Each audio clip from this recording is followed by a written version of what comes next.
everybody. Welcome to Muscle Maven Radio. I'm your host, Ashley Van Houten. I have an awesome episode for you today. But before I get into it, I have to tell you something that I'm very excited about. And you guys know I don't do a lot of small talk leading into the episodes, but this is kind of a big deal. It feels actually kind of weird talking about it because it's been something I've been working on for so long and haven't talked about publicly that it almost feels like I'm telling you guys a secret that I'm not supposed to tell you. But the secret is out, and the secret is my book. My Nose to Tail Organ Meat Cookbook is officially available for purchase. It is out there in the world. It's ready for you guys. And I'm so excited to finally have it out there and not have to. I mean, I'm still thinking about it, but I get to think about it less because now it's just out there in the world, which is very a huge weight off my shoulders, a huge book-sized weight off my chest, which is fantastic. The book is called It Takes Guts. It's a little bit of a play on words there that I thought you guys would appreciate because the book deals with cooking organ meats, aka guts in some cases, as well as brains and tongues and hearts and livers and all kinds of delicious goodies. And I'm going to be talking about it more at length in the future. I'm going to be posting all about it all over social media, all over my newsletter. But just so you know, we'll put this in the show notes too. It's there. You can pre-order it. I would love for you to do that. You can get it on Amazon, Barnes & Noble, Chapters, wherever you buy books. It's available. And I just appreciate everyone's support and everyone's enthusiasm and excitement for the book. It means so much to me. This has honestly got to be one of the most exciting career milestones in my entire life. So the fact that I get to write something that I'm passionate about, share it with people, hopefully entertain and teach people some things, and just share it with the world is incredibly exciting for me. So that's that. If you have any questions, if you buy the book and you want to talk to me about it, whatever, send me a note on social media. You can send me an email. My email is in the show notes. You can reach out to me on my website. There's information about the book there too. Whatever you want, I'm here for you. I will teach you how to enjoy liver. It's good for you. Okay, moving on to the episode today. I'm doing a really fun Q&A with a good friend of mine. Her name is Dr. Elly Michelle Littman. She's a licensed naturopathic doctor. She specializes in individualized women's medicine, optimizing hormones, digestion, and energy. She is another one of those just fantastic, holistic kind of practitioners who wants to work on restoring balance. And that's balance in the body. That's balance between the body and the mind. That's balance between your fitness goals and your life goals and your mental health goals and your emotional health and all of these things by uncovering the root causes of health concerns rather than just slapping Band-Aids and pills on the problem. So she is just an incredible, warm, and intelligent person. And she always has so much to offer when we get together and chat. And we talk about a lot of stuff. She has a specific expertise in eating disorders. And so we were able to kind of bring all of this, all of her expertise, all of my understanding about some of these things and answer questions from you guys. I'd put out there for folks to kind of send in questions to her. So we talk about things like vitamin deficiencies and overcoming body insecurities and what your cycle is telling you about your health. Issues around keto or low carb diets or fasting. And one of the fun things that we really kind of get into, because I always get really worked up about it, is misconceptions over what it takes to be toned. And I'm doing air quotes right now that you can't see, but that is just the word. That's the word that so many of us as women and men too, we want that toned look. And we don't really know what that means. I think people think it just means not having a lot of body fat when really what they're talking about is having a nice, beautiful, muscular body that is, the muscles are visible to people. I think that's what toned means, at least to me, but there's a lot of misconceptions about how to get there. And so we really dive deep into that. And from my personal experience of being a competitive bodybuilder and just being a woman in the fitness industry, from her perspective of having a dysfunctional approach to eating in her own life and dealing with clients all the time who are struggling with this. It's a lot. We get into it. It's fun. It's intense as always. That's what I love this podcast to be. So I appreciate Elly for taking the time and chatting. I really hope you enjoy it. She's so fantastic. You got to make sure you follow her and learn more about her and what she can offer you, because she's got one-on-one client stuff that you can do online. She's got a newsletter. She's got all kinds of stuff for you. So check her out. Check my book out. Check it all out. It's all good. And without further ado, here is my interview with Dr. Elly Michelle. All right, we are recording. So welcome back, my good friend, Dr. Elly Michelle. Thank you for being here.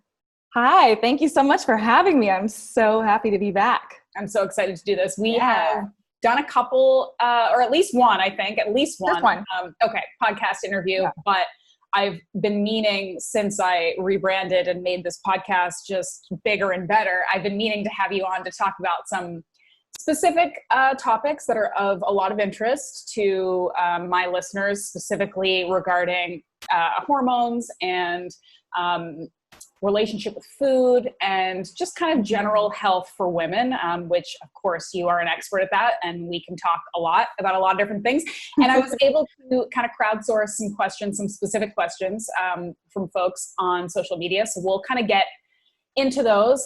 But before we really get into the nitty gritty, I just wanted to see like how you're doing with life and work and everything as we are now entering into, I don't know, the 5th or the 50th month of this new normal. And, you know, we text each other and talk all the time about what's going on, but just sort of like high level, how are you feeling right now about life and work and everything?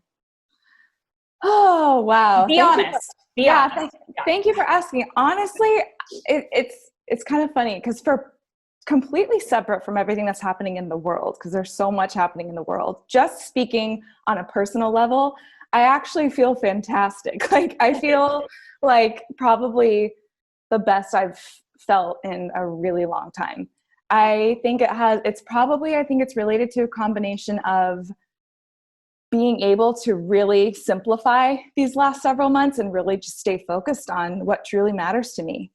And I don't have, there's really no distractions, you know. I have to just stay completely like, not single focused, but I'm very intentional with what I'm doing in my time, with my time, and everything that I'm doing is something that's getting me towards the life that I want for myself. So that feels really fulfilling. And I feel like just my relationships, I've grown. I feel like my relationships are thriving. A lot more time in nature, optimizing my sleep. I've really dialed that in. It's so much better than it was before. And my body, I think, just feels more relaxed. It's responding really well to everything that I've been doing. So personally, I feel really great. And business-wise, I mean, I'm so grateful that I set my practice up to be completely 100% telemedicine, completely virtual before all this happened, before we even had any idea that all this was going to happen. So I feel really blessed that I've been able to continue working and doing what I love and just developing my business. And I haven't been too impacted by everything that's happening. So that's been really awesome. That's amazing. That makes me very happy to hear. You are basically crushing it. I mean, and it's like, that's sort of like, what are the options? You know, like I actually just today I put out a newsletter and I kind of wrote a little blurb because I was having a moment, like I have my good days and bad days, right? Like generally speaking, things are great. Very similar to you. Like I'm able to I'm really trying to grow business wise. I'm really trying to sort out my life health wise and relationships and all of that stuff. And for the most part, I'm doing it. It's pretty good. And then I still have days where I wake up and I'm like, everything sucks. Everything's the worst and I hate it. And I feel like we're in this industry, both of us, because we're kind of peripherally like in the wellness industry, right? Definitely. And there's sort of like this narrative, there's always like two opposite sides to every coin that are extreme, right? Whereas most of us fall in the middle. But I just feel like there's a lot of narrative in the fitness, like high functioning fitness world about, you know, it's not a winning mindset to have a bad day or to complain or to be miserable.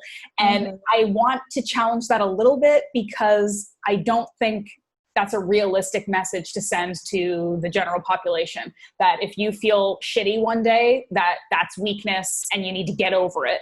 I don't think anybody who knows me would say that I'm like a negative kind of Eeyore type of person, right? But I have days where like things suck and you're miserable and you're okay to feel that way. And I think it's really more about what you do with those negative feelings, how you use them to improve your life. And there's also a difference between venting negative feelings to people that you trust and just complaining for the sake of complaining with no actual hope of improving things or changing things, right? That's one of my biggest pet peeves with myself and the people I love, is when you complain and you don't want to fix it. Because I'm like, what are we doing here? We're wasting time, Right. But I think that I just feel like sometimes I get the feeling from people in my community that it's like, oh, you're negative today? Like, I don't want to hear that from you. Like, that's not what you're here for, is to be negative and talk about how you're having a bad day. Like, get over it.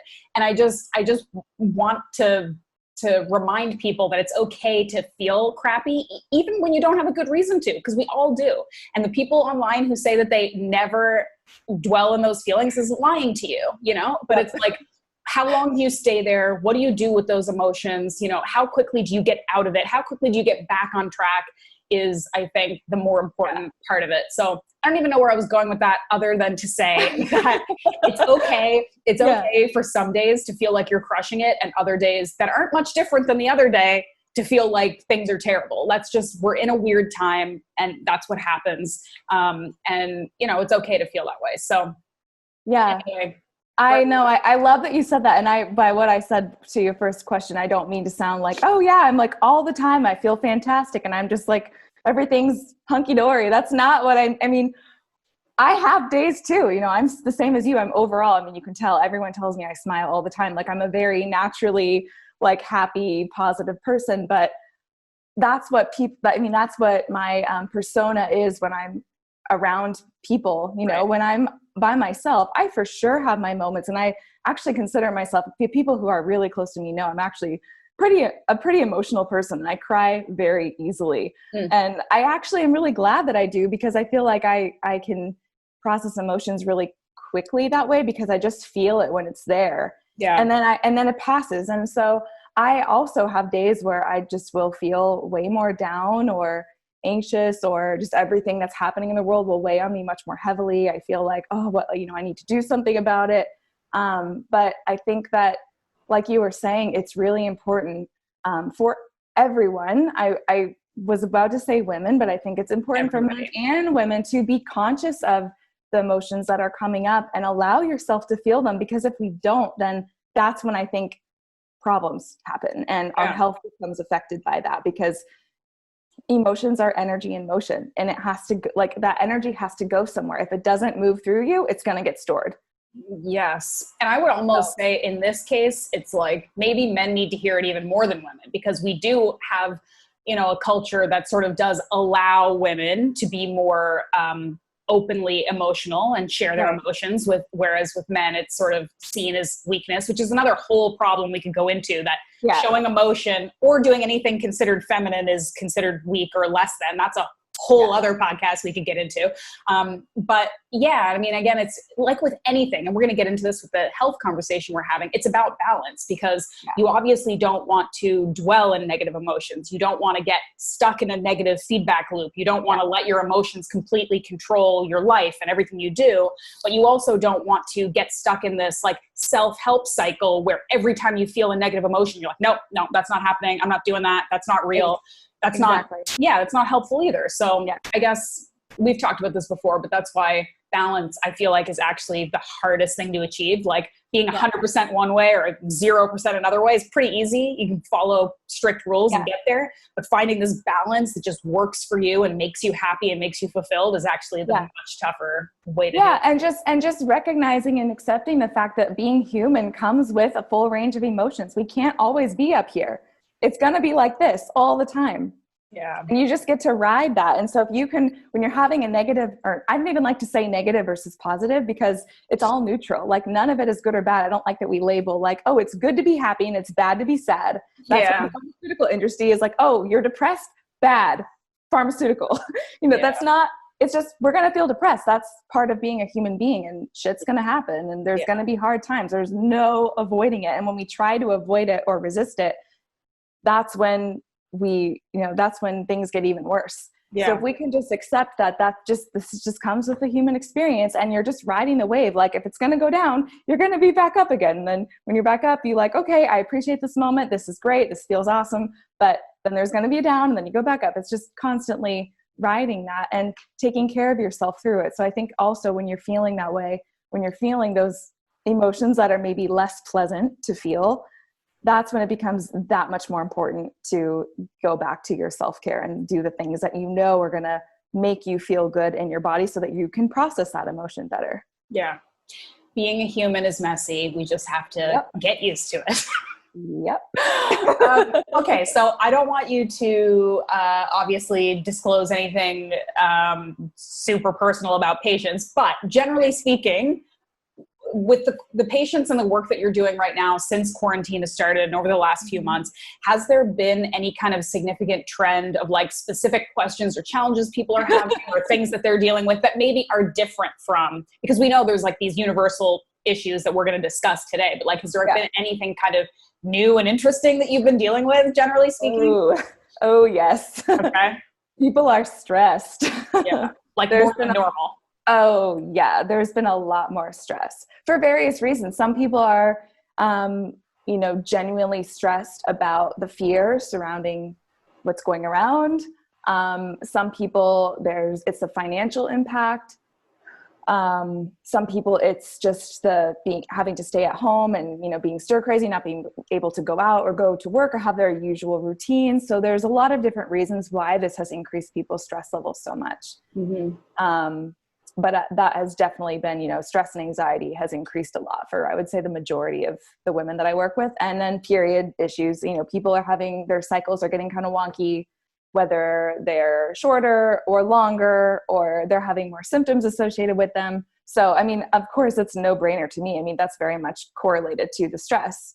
Yeah. And then, of course, also people's just day-to-day routines have been impacted so much because they're at home, they have less routine. So maybe their sleep schedule's off. Some people are staying up way later and sleeping in more. And in some cases that can actually be really good. If they weren't able to sleep very much before and now they can really catch up and sleep in, that's actually really great. So it's so different from person to person. But it's definitely had a big impact on everyone.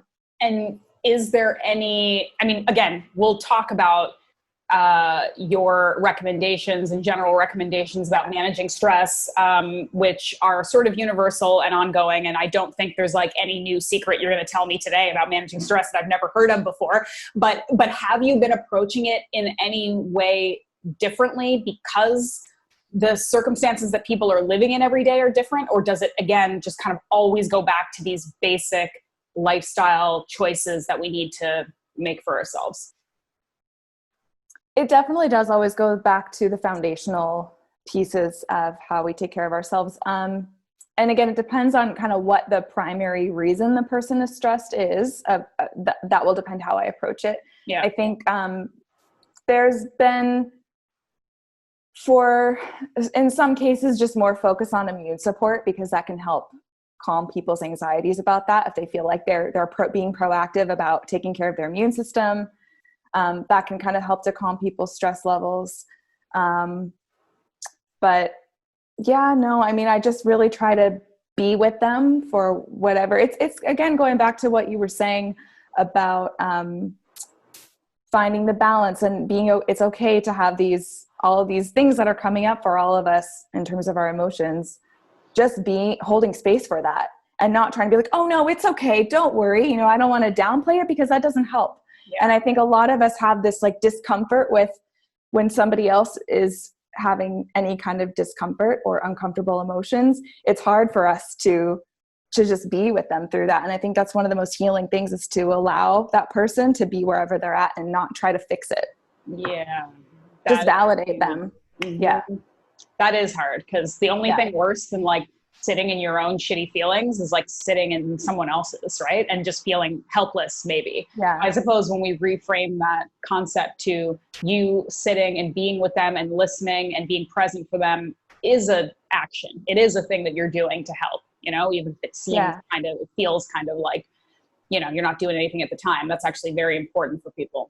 Yeah. But I also think that one thing that I've definitely been focusing on with multiple patients is, again, getting back to the things that kind of raise our energetic vibration, because everything that's happening is very much like sucking our energy into this low place. And so the vibration of the world is just kind of like down here in the mud right now. Yeah. So I think that whatever we can do to lift our vibration. So like for me, I've been like spending way more time outside listening to music, because music is one of the things that really like puts me in a good mood and makes me want to dance, and just it brings my energy up to where it naturally is. If I'm like in the feeling the best that I could possibly feel, that's where I want to be as much as possible. And music really brings me there. So I think just being aware and staying aware every day of how we're feeling from moment to moment, depending on what we're doing.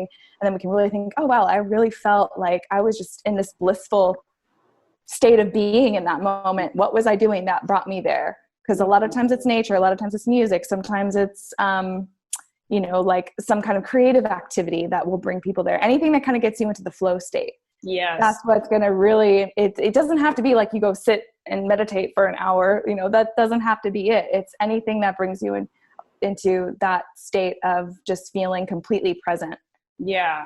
And you're not thinking about, you're not in your head ruminating about all the things that are happening, or, you're just not in your head, you're in your body. Yeah. And, I think that's really, really important right now.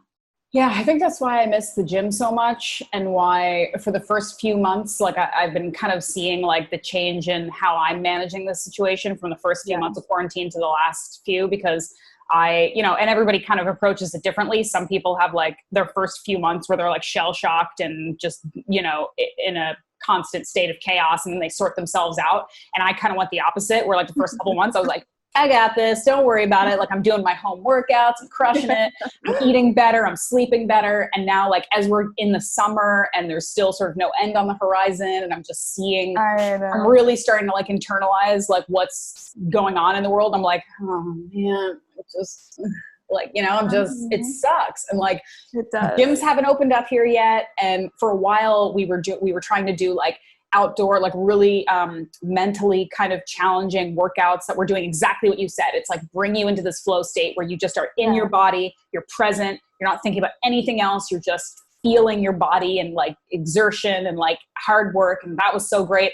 And like the past couple of weeks I've just been like, all right, I got nothing. Like I'm working, I'm trying to stay positive, I'm trying to hold it together, but I really feel like I'm much more in a holding pattern now than like crushing it. Now I'm just like, am I not falling apart? Good. Sorted. And like, I give myself some credit for that like it could be worse. And my version of like holding pattern is very different than other people's. And like, I'm still doing fine, but I'm like, I need that. I really feel like I need to spend some time thinking about what my next maybe physical goal is, my next fitness goal, my next not work related positive project will be, because without any vacation, without any travel, without any of that, it's literally just been work, which is great, but you need a break. Like your body and your mind needs a break. And I need to figure out what that is before I like really become a mess. So I'm going to work on it. You help me. Yeah. Help me figure something out, because okay, I will. I'm in it. Yeah. Let me know. And if anybody listening has any ideas for me, I did get a couple people say I should try out for the Titan Games. I feel like I might be a little too short for it / not fit enough, but I'm interested.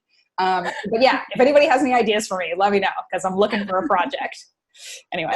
I know. Soon that other project's going to be done. Yeah. Okay. All right. Let's get to some specific questions. Okay. And we'll kind of see where it goes. So you were talking about one of the things that you're seeing a lot being weird cycle changes and stuff like that. And I had a question from an actual like coaching client of mine that I've worked with a little bit, who has, and I know that this is a specific person, so you can't really like prescribe anything, obviously, in terms of advice for this person, but it's kind of a curious situation where She was overweight, lost a lot of weight with a ketogenic diet, found a lot of success with it. And at this point, I would consider, generally speaking, that she is at a healthy weight and a relatively healthy lifestyle. But she has been without a cycle for a significant amount of time. And she says that she's talked to her doctors, all of her labs. I don't know specifically what that is, but she's saying she's getting all this testing and lab work done, and everyone's telling her she's normal. Now, obviously, loss of a cycle is a pretty telling signal that all things maybe aren't normal. But I guess the question might be, from the information that I've given you, what are your initial thoughts? What are some things, like maybe other tests she could be getting, other things she could be changing? What could be happening there? Just general advice about people who have lost their cycle, that it isn't obviously apparent that there's anything wrong with their lifestyle or their health otherwise. Yeah, I love that question. So it is very common for women to lose their cycle after a significant weight loss. So it doesn't matter if they were, what the starting weight was and what their current weight is. Anytime any kind of significant weight loss, it's very common, especially if it's rapid. Yeah. So, do you happen to know if she wasn't cycling at the beginning, like before she started the keto diet, or did her cycle go away once she started losing weight? Yeah, I think my understanding, and she lost significant weight, like it was something like 90 pounds or something over a year. Like that part, is normal to me. I think the thing that is the question is that, she lost her cycle at some point near the end of this significant weight loss, but she's been sort of in a holding pattern at a healthy weight for like a year and still has not regained her period. Okay.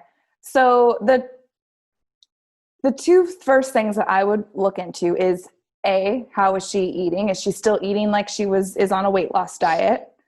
Because if she's continuing to eat very strictly keto and hasn't really gone back to kind of a maintenance, there's a way of eating for the weight loss, but then once you've normalized, or as your body is now getting comfortable at this new weight, we need to look at, okay, are you actually fueling yourself enough now? Are you still in a energy deficit? Because to lose weight, she was likely in an energy deficit.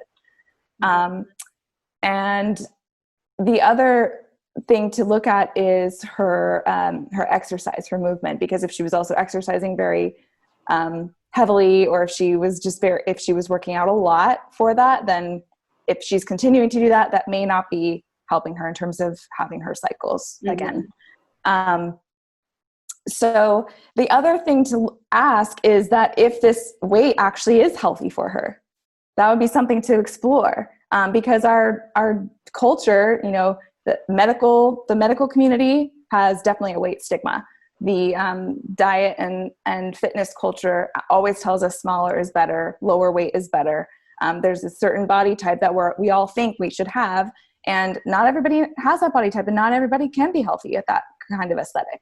And so it's something I would argue probably the majority of people can't. It's a select few people who actually can stay healthy, and women who can have cycles at a certain body type. So that's something just for her to explore is, is she still trying to eat very restrictively in order to lose weight or just to maintain? Because if you have to work really, really, really, really, really hard to maintain a certain weight, it's probably not healthy. Yeah.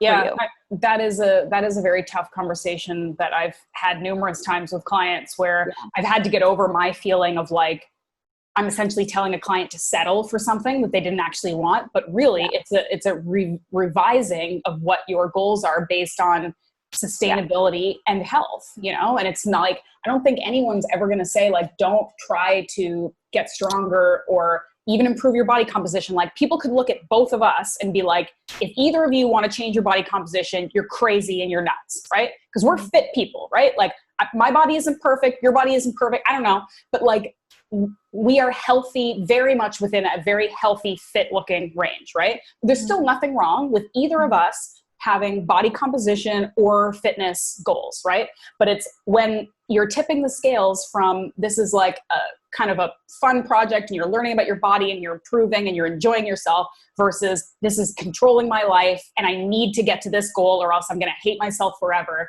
It's like finding that balance, right? And I've had so many people who just come to me saying, I need to have abs, They have no idea why they need to have abs. They don't know what that's going to get them. They don't know how they're going to feel. It's because everywhere around them, they're seeing people who have abs. So we just think that that's what we need to look like in order to be beautiful, or in order to be accepted, or in order to be livable. You know, it always comes back to a much deeper insecurity than just how we look. Yeah. And I mean, this is one of the questions. It's funny. This is like a massive topic that we've talked about before. Everyone's talked about before. There is no answer, but it's still a question that people like to ask is, how can we, you and I, as well as everyone else who considers themselves a part of the fitness and wellness industry, how can we start to turn the tide from this ongoing narrative, whether it's veiled or overt, that you have to eat less and move more, right? That's how women get healthy. Versus a more nuanced approach to personalized nutrition, personalized goals, you know, your version of healthy, right? Because as much as a lot of people like to espouse this second kind of narrative, we're still doing it in a way that's like, but your end goal is you're going to look like a fitness model and you're going to, you know, do X, Y, Z. And, you know, I still, so I'm in this workshop right now where I'm interacting with a lot of women who are looking to learn more about health and nutrition. And the biggest goals overall, every group of women that I've ever interacted with, it's about trying to lose fat and then secondarily build muscle. But the focus is always so much more on losing fat. And so, and this is not a condemnation or a judgment on any of these women who are looking to learn and sometimes are just being fed the wrong information and they're going with it. But literally I'll have so many women who are like, okay, I really want to build muscle. I want to look stronger. I want to be stronger. I want to be capable. I want to build muscle. I also want to lose some fat. So here's what I'm doing.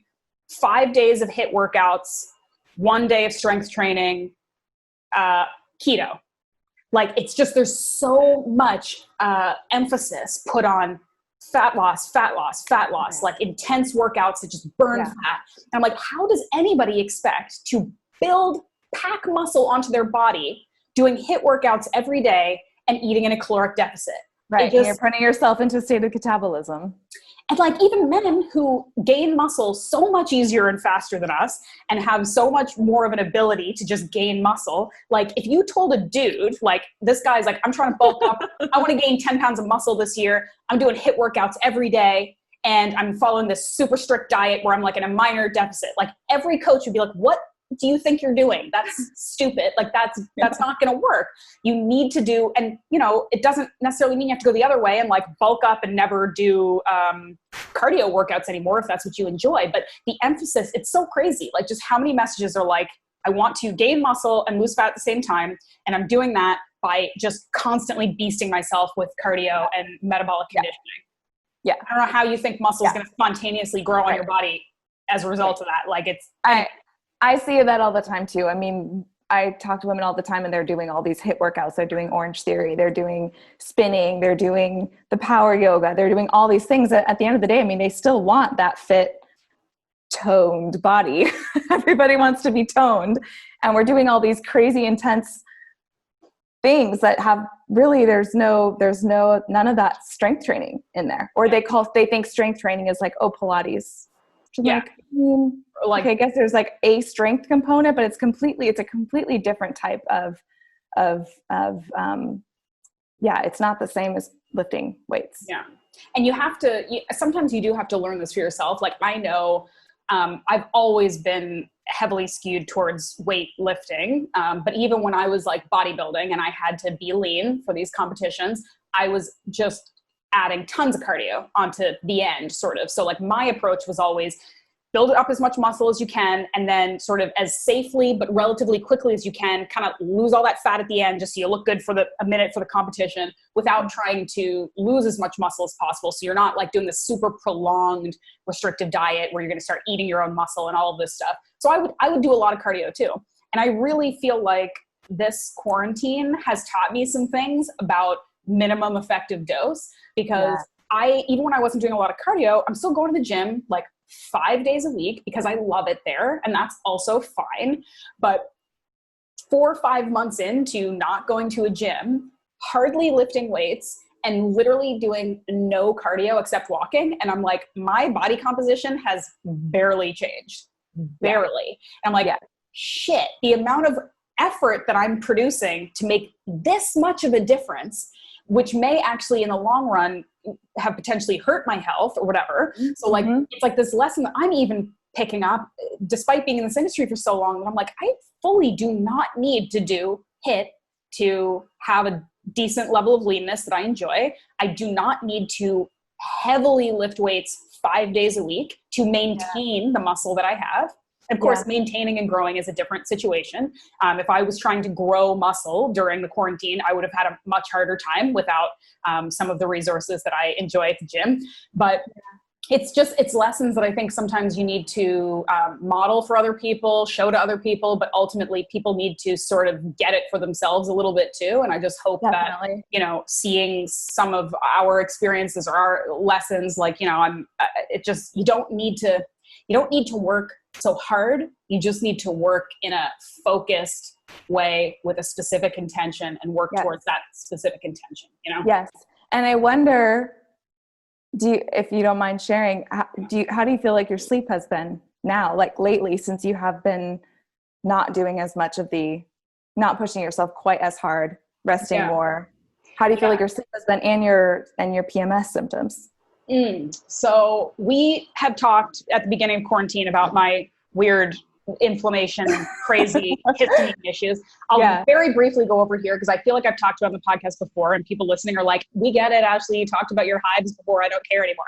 But at the beginning of quarantine, I was, you know, going hard with the super healthy eating, sleeping really good. I was having some symptoms of what I believed to be just histamine intolerance. I was like breaking out in kind of hives. I was having some weird skin reactions that I'd never had before, eating what turned out to be a diet almost exclusively of high histamine foods, because they're also considered in most circles most of the time to be healthy foods. So it's like bone broth, like, you know, fermented fish, avocados, honey, like everything that's healthy that is just crazy high histamine.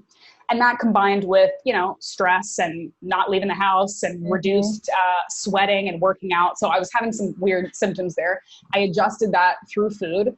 And I really doubled down on trying to improve my sleep by not stressing out over it, by not looking at screens late at night, and by adjusting my eating window such that I didn't have like sort of a lot of energy at the end of the day because I'd like eaten a big meal late at night because energy is almost my issue. Like I have too much of it. So I need to like find ways to really bring myself down. And I noticed significant improvement in my sleep. And I would say still also because of a supplement regimen that really works personally for me. I'm still doing quite well with the sleep, better than I was before quarantine. With sort of this, like, again, later in the quarantine kind of stresses and sort of just ongoing on and off misery, the sleep still comes and goes, you know, and there are hormonal fluctuations where like around my period, I'm gonna have a couple nights of like not as great sleep. But in conjunction with that, with like kind of managing the food and managing the eating timing and all of that stuff, PMS symptoms have gone way down. And my PMS symptoms were usually just like one really painful day. Oh yeah, the weird boob thing, super sore boobs. Yeah. Like a week that was bad, like really bad. And that's gone. No more sore boobs.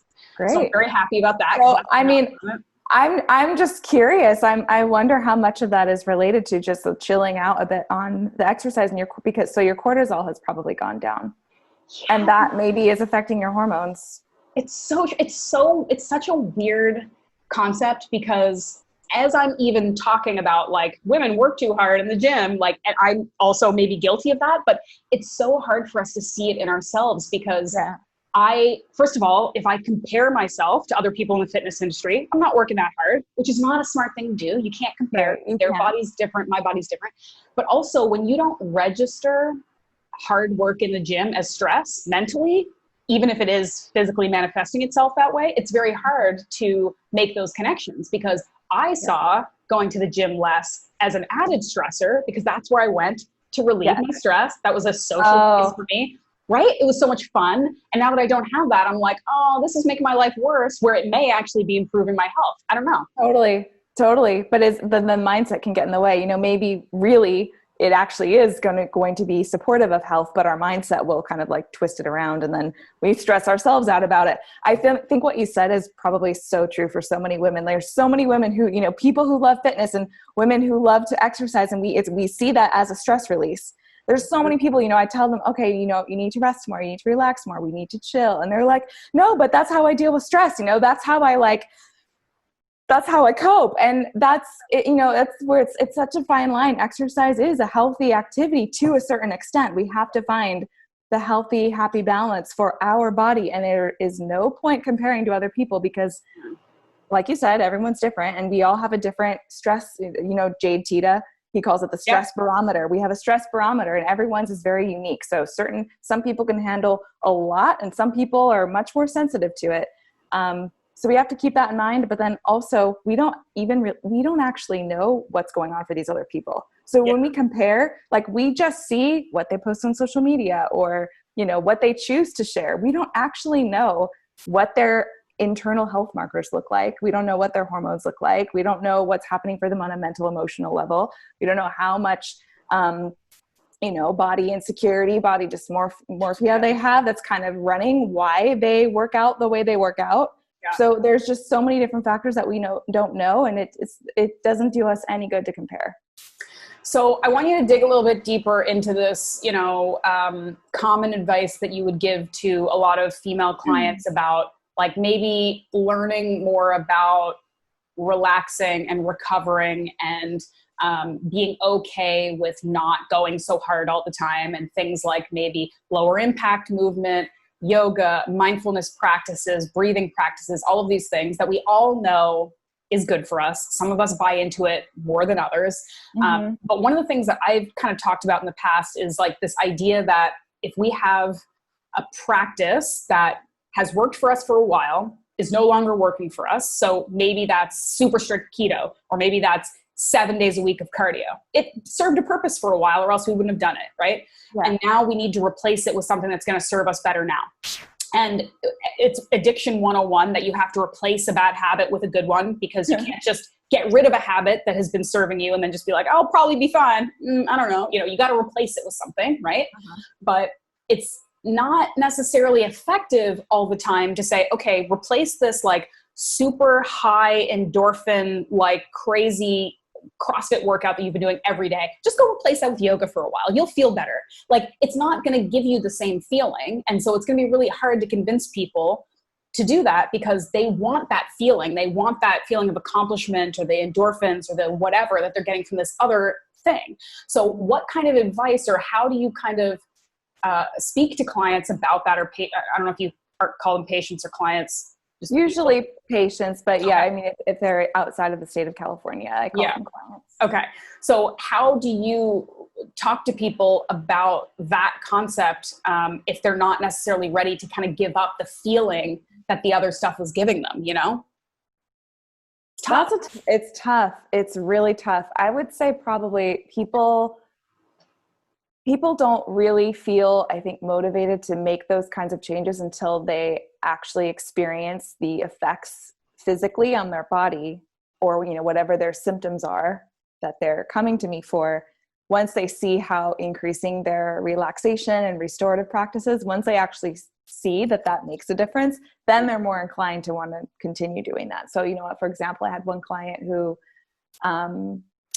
she finally, I think she had an injury, so she couldn't continue with the types of workouts that she was doing. So she was forced to kind of just relax, and she could take walks, but that was about it. And she felt like she lost like 10 pounds of just water. Like she felt way less puffy. She wasn't holding onto water so much. So she just felt that less inflamed. And her PMS symptoms decreased a lot. So I think that in itself, when she had no choice, she had to rest more. She was like, oh, wow, my body's actually responding really well to this. So that was motivation for her because I had told her that before and she was having a hard time with it. I was like, you need to chill more. You got to bring that cortisol down. And so that was cool to see. And I think that, I have another patient who stopped with I don't remember if it was because of COVID that she stopped. She couldn't go to some of the classes that she was going to. So she had to just stay home more. I think that was the main reason. But then it was kind of like, then she had no motivation. She's very much all or nothing. So she just wanted to like sit around, but then she started feeling guilty because she wasn't doing anything. And so I was like, well, then just go for a walk. It's fine. You know, you can go for a walk every day. That's really healthy to do. If you start to feel like, oh, I need to move, or you're just getting in your head and feeling uncomfortable, just get out and move the energy. Just go for a walk outside. And so she started doing that and she felt really good. And she was like, I don't even think I want to go back to what I was doing before. Like, I just feel so much better. And I think a lot of times when women can acknowledge that they were burnt out before, you know, we lie to ourselves all the time. Like, we just keep going and going because it's like, again, fitness culture, diet culture, we live in that. We're surrounded by it. And if you're on social media, you're influenced by diet and fitness culture. Like, it's literally all over Instagram. Yeah. So I think whether we are aware of it or not, we're all influenced by it, especially as women who are health conscious. Mm-hmm. Whether you work in the health space or not, you know, if you're someone who cares about health and you're conscious about nutrition, you're conscious about how you take care of your body, you're going to see that stuff. Mm-hmm. And so I think that we think that we're doing these really healthy things and we feel really good about that. We're like, oh yeah, I'm into health and I'm taking care of myself. I'm doing what's good for my body. And this is what everybody around me is doing. And so I should be doing it too. It's all just conditioning. And so we've been told to just go, get smaller, get leaner, get these flat abs, get this perfect butt, you know, whatever it is that you're going after. Mm-hmm. But when we finally stop and acknowledge like, yeah, I was burned out, I was tired. Yeah. Then it's just this whole new world opens up and we feel the sense of freedom. Like you were saying too, like your body really hasn't changed very much. And you really drastically, like the way that you're exercising is really different from before. Huge. And it kind of just, I've had a similar experience too with all of this. So I feel like it just shows us like, you know, your body is just going to be where it wants to be. And if you don't really try that hard to control how it looks, you might actually like what your body does. Mm. And that's really awesome when you see that like your body will just settle somewhere and you can just live your life. And, you know, we want to still pay attention. Of course, we want to still be mindful. It's not like go out and do whatever you want and eat a bunch of crap and like never move your body. Like, that's not at all what I'm saying. Yeah. But we really can relax a little bit because I think a lot of us are very much, we get obsessive, or not even obsessive, but we just get really fixated on these things and we get attached to these things. And we don't necessarily have to. Like, we can relax and we can enjoy our life more than we probably were before. Yeah. And that's really freeing. It's so true. And it's so freeing. And it's very accurate too, that if we could get out of the grips of what, you know, culture and social media is telling us we should look like. And I know it's difficult. We're all victim to it on some level, but if we can actively work to get out from under that, what you're saying about like just trying to be the healthiest person you can be and do the kinds of activity that you enjoy the most, this default bonus of your body changing to fit that lifestyle that you've created, it very rarely produces a body that you would be unhappy with once you get out of this ideal of I have to be 10% body fat and I have to have abs. Some people end up there, most people don't, but and again, if you're in the industry and you have to look like that for a magazine cover, that's a whole different problem. But for the vast majority of us, that natural place that our body wants to be, very rarely I feel people would look at that and be unhappy or think like that doesn't look healthy or that doesn't look good. We might all look different and have different versions of it. And that's the beautiful thing. You know, we should all look different. We're not all supposed to look like fitness models. Yeah. I like it. I like the kind of psychology behind this. I can't help it because I have two psychologist parents, so I always look at it this way. But like what my bachelor's is in psychology too, so I love psychologists for some reason. I don't know. I just kind of attract them to me. But I like it sounds sort of cynical, but it's like this idea. You kind of touched on this that like a lot of people have to sort of almost hit their rock bottom to make changes. Mm-hmm. But the other potentially way you could approach this, and how I've tried to approach it with some clients who are at least open to ideas, even if they're worried about changing their lifestyle, without hitting rock bottom is this concept of just try it and see. You can go back to this other shitty thing that you're doing if you want to, right? And it's like, I have a friend who works for the Knicks, right? So he's a training conditioning person for the Knicks. And he said like one of the guys on the team wanted to be a vegan or vegetarian or something. And instead of being like, no, terrible idea, he was like, all right, let's try it for a couple of weeks and I'll do it with you. And we'll see how we feel. We'll pay attention to it. Like, let's just try it. I'm assuming this was off season, so the stakes were lower. But anyway, and they did it. And I'm pretty sure this is sort of like a paraphrasing of a story that he told me a couple of years ago, but they learned some things. They decided to make some changes moving forward. That did not result in him being a long-term vegan, but it's that willingness to try things. So you're somebody who beats yourself every day doing CrossFit and you're terrified of the idea of stopping that because you think you're going to get fat, you're going to lose weight or gain weight, you're going to look bad, whatever. Maybe you just try a different plan for a few weeks and see how it feels. You're not going to lose anything. You're only going to gain because you're going to learn about yourself. If you learn that this new plan didn't work, you still learned something. And that's like the approach that I'm always trying to get people to look at their lives on every level, whether it's like trying a new diet or it's reading a different kind of book or it's interacting with a different kind of person. It's just this willingness to just be open and try, because that's what life is like having new experiences and learning as a result of it. It doesn't always have to be that every decision you make is a success. That's fine, but you still learn something. And, it's like that, all those cliches that you read about in kids' books where it's like, people who you're not a loser if you fail, you're a loser if you don't try kind of thing. It's like, just try it and just see where it goes, Yeah. If you don't try, you already failed. You don't know. You haven't learned anything. Right. All right. So we're getting esoteric, which is fine. Love it. But let's talk about some specific questions that I got on the internets, because I got some ladies who are going to be listening to this that want some answers. Okay. So another kind of general question about carbs and women and cycles. Do you find, generally speaking, that women's carb and, for that matter, protein, I suppose, requirements change during your monthly cycle? That is a great question. Because I don't necessarily tell people to go low carb, I wouldn't say that I see that very obviously, because I'm not really promoting keto or super low carb diets. I think for the majority of women, they do better with some amount of carbohydrate. And the amount is going to vary depending on the woman and her, her activity level and all kinds of different things.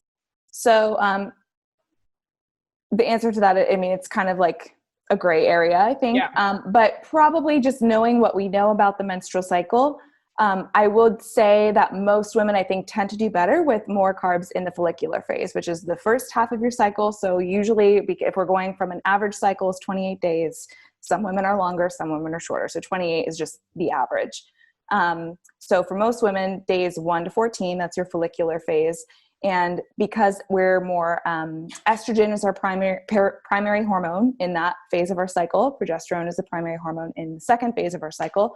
So when we're in the first phase and we have more estrogen, it's a better time to do more training, you can be more into your workouts. You're more energetic.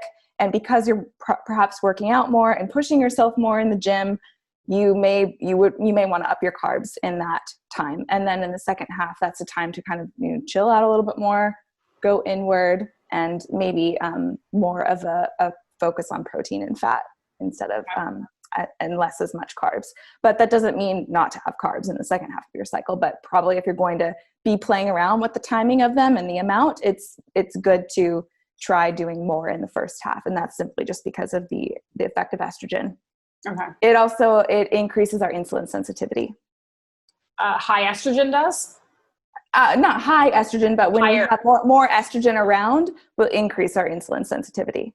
So that's another reason why carbohydrates in the first half is a good idea. Interesting. Okay. Yeah. I would maybe just add to, this is all very useful information, but I think it, again, would go back to the fact that we're all different, right? We all kind of have different experiences and are eating differently. And it's important to, I think you're a fan of like tracking your cycle and paying attention to where you are and just knowing, so that you can almost have like an explanation for why you feel a certain way or crave a certain thing, and getting to a point where you can listen to what your body's telling you without judgment again. So like what you said is a great rule, general rule of thumb, generally speaking, but like, yeah, I mean, if you want to try to play around with it, you may try it, try upping your carbs in the first half and then maybe going a little bit less in the second half, or maybe that's not right for you at all. Who am I to say? I don't know your body. Right. And like maybe, your first day of your period, you decide that you want to go do hill sprints because you're feeling it, and that's okay. You don't want to be like, oh, well, in this part of your cycle, you're not supposed to work hard, so I won't. You do what you feel like. And if just because it's, you're in the first week and you're supposed to be doing your hard workouts, you don't feel like it, don't do what you feel like doing. And I think that's been another lesson that I've learned during quarantine too, where, because before, one of the reasons that I feel like I was very successful with my kind of schedule as like a work from home, I can make my own hours kind of person, is that I also could schedule my life around my workout and going to the gym, which was my like going out event of the day. And it wasn't a decision. I didn't decide. Like I wasn't like every day, oh, should I work out or not? And like, what am I going to do at the gym? And I don't know. I just go there and do what I felt like. Right. But when I didn't have that anchoring my day anymore, it really did start to come back to this, like, okay, well, what am I going to do then? Yeah, like, should I go for a walk today? Should I try to force myself to go for a run? Should I try to do some hard, like, body weight workout at home? Like, I had to start thinking about it again, which I kind of didn't really like. But it also, I kind of switched the perspective now where I'm like, okay, but now I have a chance to really listen to what my body wants me to do. And some days that's like, go for a 10-mile hike. And some days that's like, sit on your ass. And I'm doing both of those things when my body's telling me to do it. And it's great. Same. I've had a very similar experience. And if there's days where, there's going to be days where it's like very easy. You don't even have to think about it. It's like, yeah, I'm going on a hike today and I'm going to like, this sounds great. I'm ready for it. And other days you're just gonna be like, oh, I don't even want to go for a walk. And that's okay. No. Yeah. It's fine. It's not a big deal. Like, just go with it. Yeah. And that's what I mean by just kind of relaxing and letting our body just sort of do what it's going to do. Yeah. And we don't have to overanalyze it. We don't have to overthink it. We don't have to make meaning out of it. It just is. Yep. Love it. Okay. I have another question from someone who is asking about possible causes of cystic acne. She seems to be getting it like along her jawline, I think, and I don't know if it was a specific time of the month, but this leads to kind of a broader question if this is a sign of something, generally speaking, and also if getting acne or breakouts on different parts of your face or different parts of your body mean different things. Yeah, well, the location, that's more of a TCM concept, traditional Chinese medicine. They talk about like certain locations. I think like jawline tends to be hormonal, they say. I think forehead is more like digestive organs. So maybe I think gallbladder, stomach. I don't know the details. So I'm not an expert on that. But I do see, because I'm seeing a lot of women for hormonal concerns, a lot of them are getting the jawline acne. So I do believe that is true. I think there is definitely a hormonal component there. Okay. And if there is a hormonal component, there's very often a liver component as well, because our liver and our hormones are so interconnected. So her question was kind of what to do about that, and why could that be? Yeah. So for acne, number one, are you hydrating? Because dehydration is a big contributing factor to if you are going to be susceptible to acne. Another, like I said, liver detoxification is a huge thing to look into for that. So I'm always optimizing liver function and optimizing detoxification, making sure that your detox pathways are open. We're doing things like sweating, and you're making sure that you're having bowel movements at least once a day, if not more. You have to have ways for your body to clear out waste. That's super important. So that's something to definitely look into. In terms of hormones, often it can be testosterone related. So if there is excess testosterone around, that can contribute to cystic acne. And other times not. Sometimes it is just more an imbalance between estrogen and progesterone, depending on where you're at in your cycle. So I really like using the Dutch test for that, because it helps me to know, is this a testosterone thing, or is this an excess androgen thing? Or is it more related to estrogen, progesterone. Sometimes it can be poor estrogen metabolism. So again, we can find all that out from using the Dutch test. So it's really helpful for acne for that case, because we can kind of get to the bottom of hormonally actually what's happening. Okay. I know that you can also get breakouts as a result of like, you know, not washing your face a lot. And like, you know, if you're putting on a lot of makeup and going to sleep and you're sweating. Hygiene is key. Totally. Yeah. One interesting thing about that was something that was recently brought to my attention that I used to never think about. Now I'm way more conscious of it, is having a separate towel for our face than what we use like for our body and our hands. Like I used to just use one towel. Like I'd keep my shower towel in the bathroom and I would just use it for everything. But now I'm like, oh, I don't necessarily want to wipe my face. I wipe other parts of my body. That's a good point. Good point. And then, so I now have a separate, like a small towel, you know, like a hand towel that I only use for drying my face. And I switch it out like way more frequently than I used to. Like I used to switch towels maybe every week, and now I switch that face towel like every few days. I'm not prone to acne, fortunately, but I think that's really interesting. I never thought about that before. So that is a very good point. What also about like food though? Because I feel like sometimes like to a certain extent there's like a myth like, oh, chocolate gives you zits, and like maybe, but does it? I don't know. Or is it something else in that food? Like, is your diet very strongly related with acne as well? I would say it's related to inflammation. So if you have higher levels of inflammation in your body, if there's systemic inflammation, and that can be coming from the diet. So if you're eating a lot, if there's a lot of sugar, if there's a lot of oxidized oils. So like if you're cooking with vegetable oils at high heat, that will create oxidation, which creates inflammation in the body. So we want to make sure you're cooking with things that have a higher smoke point. So like ghee is fantastic. Coconut oil, avocado oil. Those are better for cooking than things like olive oil.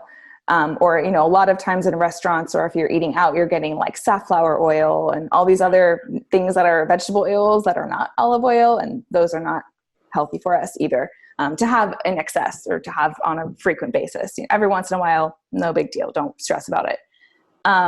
So that's something to consider. And then you want to make sure that you're getting omega-3s. So getting your smash fish, salmon, mackerel, anchovies, sardines, and herring. Those are high in omega-3 fatty acids. So that will help to keep inflammation down. There's lots of different supplements and things that we can do to help keep inflammation down. But that's, again, something that I do lab testing for. So when we do lab work, we can see what is your systemic inflammation potentially. Is that contributing to acne? And then of course, gut health is a big thing to look into as well. If there is dysbiosis, if there's imbalances in your microbiome, that will absolutely play a big role in skin health. Okay. Yeah. All right. That's a lot to work with. I have one more kind of big question before we sign off. And of course, if there's anything else you want to talk about, like that's why we're here. But I don't want to keep you here forever. But one of the kind of big questions that came up a few times with people reaching out to me because they knew I was going to speak to you. You talk a lot about improving sort of your relationship with both your body and food, and coming from a history of disordered eating. And it's a really big and deep and complicated topic.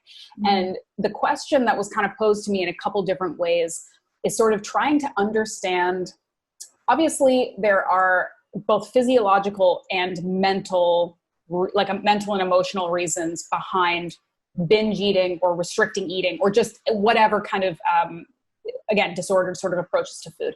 So this question was specifically around binge eating. So this kind of cycle of being super restrictive and then having like this weekend where you like lose it and just eat way too much, or you feel out of control about it. And trying to understand both the mental and emotional and physiological reasons behind it. So you could maybe be having one major thing, like maybe it's emotional, and maybe it's stress, and maybe it's that kind of thing. Maybe it's literally just that you're super low in a necessary vitamin or mineral, right? And your body is just like, just eat a ton of this stuff because I'm missing something, like whatever. How do you begin to even like parse this stuff out? Like if somebody is like, I have had a history of binge eating for years where I do kind of okay and I get really good on this healthy diet. And then like once a month, I just have this, like, I lose it for a weekend. I don't even know where to start. Like, I don't know if it's deficiencies. I don't know if it's just weird pattern behavior that I've created over the period of time. How would you begin to work with somebody like this to first determine like the root cause and then address those root causes? That's a big question. Yeah, there's multiple things that I do. I wouldn't say there's kind of one thing and then I do this and I do this. It's kind of like multiple things all at the same time. So number one, with every new patient or client, I always do comprehensive blood work. So I'm always looking to see what their, thyroid, hormones, inflammation, nutrient deficiencies, and some people even do a full micronutrient panel. So in this case where somebody does have a tendency to go and binge eat, often I will want to do a micronutrient test because it's even more thorough assessment of their micronutrients than I would get in just the regular blood work panel that I do. So that is something to, of course, look into. But the really key piece is that a lot of people, they'll say like, oh yeah, like I eat really good, I'm really good for like this much amount of time. And then in the evenings or every weekend or whatever it is, once a month, I will go and I'll eat all this food. And then I feel really gross and I feel really bad about myself and I beat myself up about it. So I just made an Instagram post about this. Sweet. And it was crazy. I think it got the most reach of any post I've ever made. Wow. But it very often comes back to, you're still not eating enough. Mm-hmm. You got to eat throughout the day. You can't like try to be perfect all day long, because if that means like you eat, your perfect 2 eggs with spinach, water, like, your perfect little breakfast. And then you're having like a salad with your lean protein, like a little bit of chicken breast.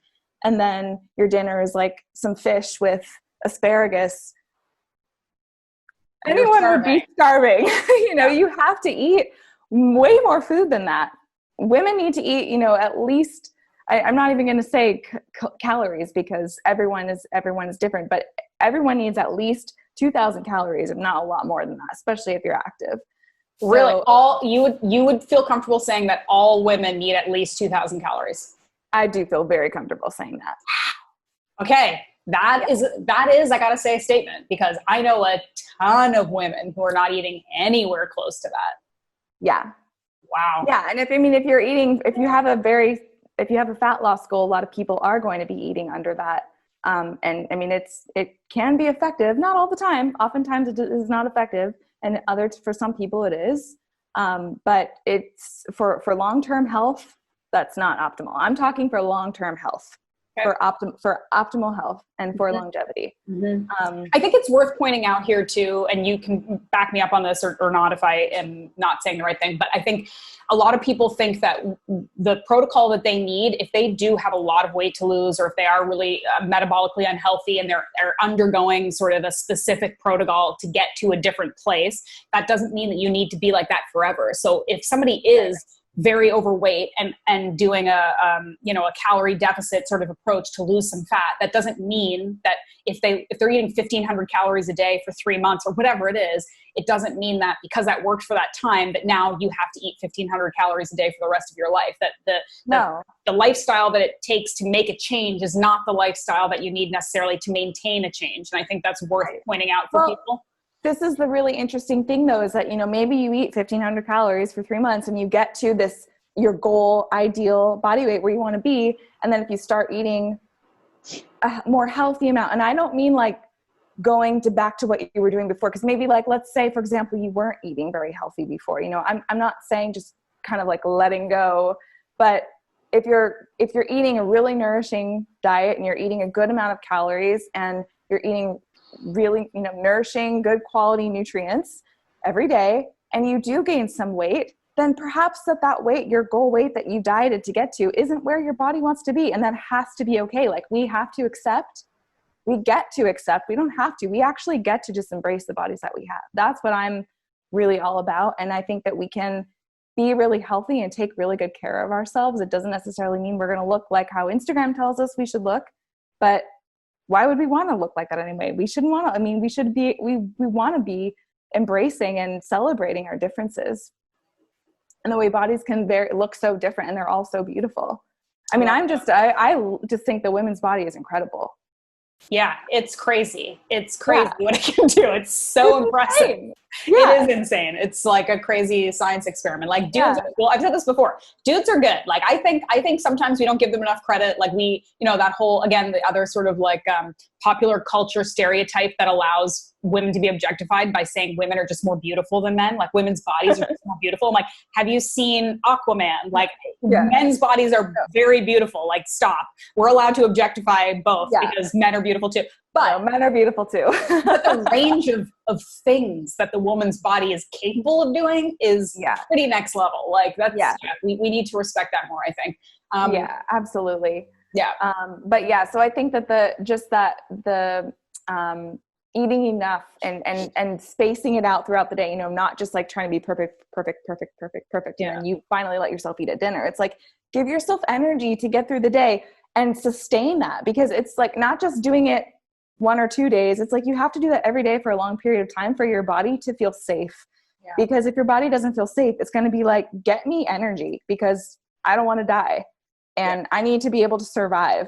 And so that it really is this deep sort of physiological survival mechanism that all of us, if you put anyone, now I'm going to blank the name on the study. I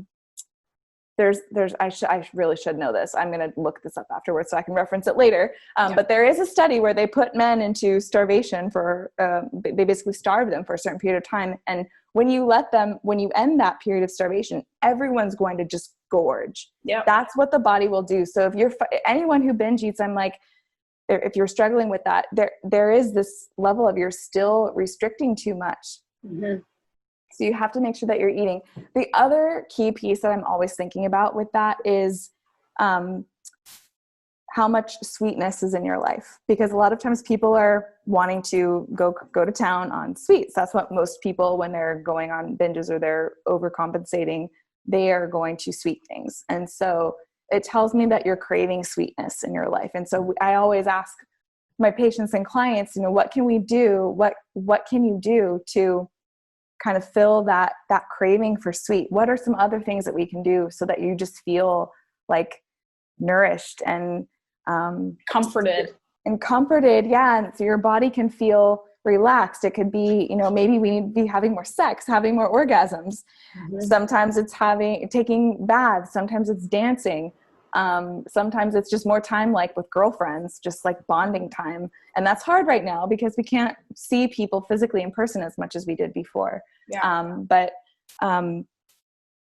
that is a good point, because when that's always been sort of my biggest hurdle with eating, when I'm being too restrictive, and then I have my like binge weekends where I like go nuts. It's literally always sweet. And it is interesting to think about that parallel of like, you're eating sweets, maybe in some ways because you just need carbs, you just need whatever it is that your body's craving. But there's also like this emotional or mental craving for like comfort and sweetness and happiness. And so you're trying to find that with food. It's kind of, I never really kind of put it together that way. Like I definitely have come to terms with the fact that sometimes when I was doing that, it was because I was either being too restrictive or because I was trying to comfort myself as a result of something else crappy that was going on. But I don't know if I ever kind of directly connected it with like the feeling you're not having that you want and trying to get it through sweet food. I kind of never really thought about it that way. That's interesting. Yeah. Yeah. Yeah. And then I also think there's coming full circle to sort of what we were talking about in the very beginning, there needs to be some level of just accepting and allowing us to have what we want to, and not trying to be perfect all the time. So even if I'm saying, okay, even if you're eating a lot of food throughout the day, you're eating really healthy, letting go of the perfection around that. Because you might say, oh, well, I'm eating more and I'm eating these like perfectly curated meals that are very Instagrammable and like I have everything and it's colorful or whatever. But like still let yourself have fun foods every day. It's not just like save it for the weekend. Like sprinkle in the sweetness throughout. Give it to yourself. I mean, like I pretty much eat dark chocolate every single day, and I love it. It makes me happy. And it's like, just if you can just be like, you know what, I still see people who are, when I made that post about sugar cravings being a sign of under eating, that was the post I was referring to, and someone commented, oh, but I just can't get over like my dark chocolate craving. I'm like, then have dark chocolate. Yeah, it's telling you It's something. fine. Like, it's okay if you have things that you really enjoy. And some people, it might be a glass of wine. You know, we all have our things that we really like, and we can't call them our guilty pleasures. Like, let's just stop doing that and just be like, I just like this. It brings joy to my life, and it makes life fun. And it helps me stick to, you know, my healthy eating, because I get to have these treats every day too. So I think there has to be this acceptance at the same time. We can't just go for perfection 100% of the time. Yes. I feel like life is both too short and too long to spend it trying to be perfect all the time, right? Yep. So like, just enjoy your life a little bit. There's always that balance between trying to optimize, be the best person you can be. And I think maybe being the best person you can be does have a big hand in letting go of things and letting go of like this ideal that no one ever reaches. So I actually really like that concept. Yeah. I need to get some dark chocolate. It's been a minute. Really? I'm shocked. Well, you know, I'm a chocolate person. I've been more into the like pastries and stuff lately, like making, you know, I did the quarantine baking. I'm making like, you know, whatever. But I miss the chocolate. I need to get back on that bandwagon. All right. Well, this has been amazing. Thank you so much. As always, I love when you come on and chat with me too, and talk about girl stuff. Remind listeners where they can go to get your newsletter, learn more about you, follow you, work with you potentially. Yes. So you can go to my website, drellymichelle.com, and subscribe to my newsletter. I have a booking form you can fill out if you're interested in working with me. I will respond to you, and we can set up a free consult so you can decide if it's something you would like to move forward with. And then I'm on Instagram, Dr.Elly Michelle. Got it. All right. And we're going to do another one soon, because we will never run out of ideas and things to talk about. So I'll get you on the calendar again soon. Sounds good. All right. Thank you. Thank you. All right, everybody, that is a wrap. Thank you so much for being here and spending your time with me as always. Thank you to Dr. Elly Michelle for giving us her time and her expertise. Can I just take a minute to acknowledge how many beautiful, amazing, intelligent women doctors I know and get to have on this podcast? I mean, I guess that's kind of a humble brag, but really I'm speaking for them. They're the amazing people who get to come on here and just give us so much free, valuable information. I'm just so grateful to Elly and all of the other guests that I get to have on this podcast. And I'm just grateful to be doing this and for you guys to be listening. So I appreciate, as always, when you give me feedback, when you write reviews, when you send me DMs and tell me who you want to have on the podcast, because this really is a project for all of us, right? Like, the more you tell me what you want, the more I can deliver for you. So keep doing that. Keep reaching out to me. Make sure you check me out on Instagram at The Muscle Maven. Thank you to our show sponsors, Bubs Naturals, who provide me with my grass-fed collagen that I put in everything, and my MCT that I put in my coffee every morning. Use the code MM20 for a discount at bubsnaturals.com. And also, I guess this is a good time to say it's starting to be kind of weird for me to talk about this when I haven't talked about it for so long. I've been thinking about it for so long, but haven't been talking about it. But as of this recording, my book, my organ meat cookbook, It Takes Guts, is out there in the world. It is available to purchase. And that's pretty epic. I've been working on it for about 8 months, which is actually a short period of time when you think about the lifespan of creating a book. But it was a manic 8 months, I'll be honest with you. And I'm very excited to finally get it out into the world. I'm so excited to start getting it in people's hands and having people make some of the recipes, read some of my stories, hopefully be entertained and nourished by it. I'm just so excited to hear what you guys think. So don't forget, that book is out there. It exists. Go get a copy. Buy a copy for that friend in your life who is adventurous and wants to eat more organ meats. The book is called It Takes Guts, and you can get it on Amazon. You can get it on Barnes & Noble. You can get it in Chapters. Wherever you are, you can get a copy of this book. So please do that. Let me know what you think when you get your hands on it. And as always, I appreciate you, and I'll see you back again here, same time next week.